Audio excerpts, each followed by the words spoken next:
What's up, guys? Today we're going to talk about 3 tips to buying a new car. Buying a car can be a pretty big deal, so we just want to make sure we give you some helpful information for the process. So to get into it, tip number 1 that we have for you is to know the cost. The simplest form of knowing the cost is going to be the price on the vehicle itself, but it's going to be better for you to just take it a step further and try and get a little bit more information on the cost. Some things to consider moving forward with cost is the maintenance on the vehicle, and that's everything from tires to oil changes to any repairs on the car. You know, different cars will have different expenses, you know, as far as the maintenance. So it's just something to consider as you're looking into new cars. Another thing with cost is your car insurance, and that's something that you can do even before you get the vehicle.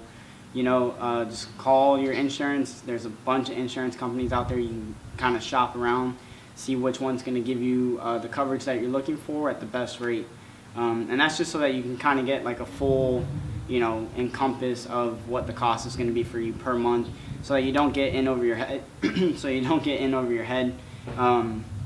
I've had it myself where I've bought a car and got a little bit ahead of myself, and it kind of can take away a little bit of the fun, because you know, you get a little worried with the payment and stuff like that. So learn from my mistakes and do your research and look into the price of the vehicle, the maintenance, and the insurance as far as cost. Okay. Tip number 2 that we have for you is to evaluate your lifestyle. Another really important thing for you to do, just so that you get the right car for yourself. You know, if you're a college student and you really just need something to get you and your friends around, you know, that's a lot different car versus somebody that might be like a DJ that needs to load their car full of equipment, you know, multiple nights a week, you know, haul it around from place to place. So just evaluate your lifestyle, think about what your priorities are. Another thing to consider is the cars come with a bunch of cool gadgets and amenities and things like that. You know which ones are important to you, and you know, so when you go to the dealership or wherever you go to get your car, if you're buying it off someone, you kind of have an idea of what, you know, what's important to you. You know, everything from, you know, if you're a new mom, you know, safety is going to be paramount. You know, you can go to the dealership, ask your salesman, you know, what's the safest car you have and things like that.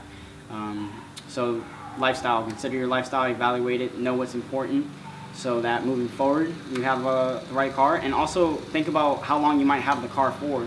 You know, if it's something that you're only going to have for a couple years, you know, then, you know, you don't have to think that far ahead.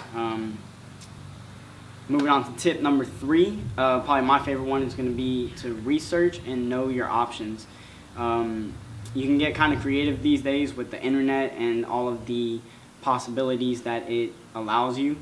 I guess a example for it is to do like a new versus used vehicle comparison. You know, a lot of people debate that back and forth when they're considering a new car. So on the new side, you could have, that would probably maybe appeal to like a college student that is looking for something reliable, new car, so they don't have to worry about it breaking down while they're in school or anything like that. As far as like a financing aspect of a new car and a college student, they might be able to get a lower interest rate or even like a 0% interest rate, so that every dollar that you're spending on your car and spending per month is going actually to the principal of the car and not so much to the bank that lent you the money.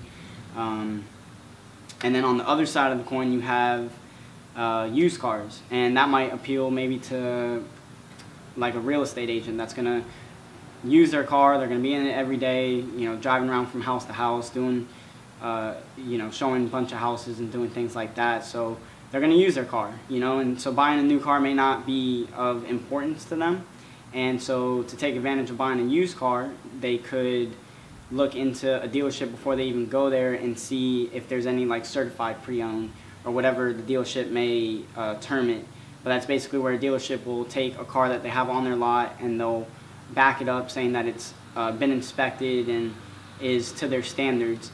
And a lot of times what the best benefit to it is that they'll give you the car with the factory warranty, which is basically what the warranty that the car came with when it drove off the lot. And we'll just say, for example, like a 5-year, 60,000 mile warranty is a common one.